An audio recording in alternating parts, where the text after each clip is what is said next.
If you're experiencing connection errors in Minecraft, particularly error 2026, follow these steps to troubleshoot and resolve the issue quickly. Step 1. Check your internet connection.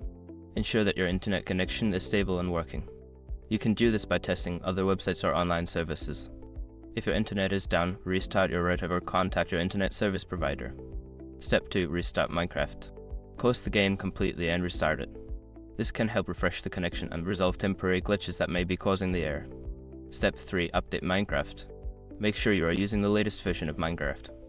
Check for updates in the launcher and install any available updates to ensure compatibility with the servers.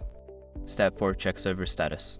Visit the official Minecraft server status page or community forums to see if the server you are trying to connect to is down or experiencing issues.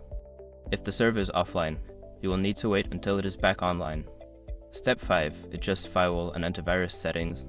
Sometimes your firewall or antivirus software may block Minecraft from connecting to the internet. Check the settings and ensure that Minecraft is allowed through the firewall. You may need to add it as an exception. By following these steps, you should be able to resolve the connection error and get back to playing Minecraft. If the issue persists, consider reaching out to Minecraft support for further assistance.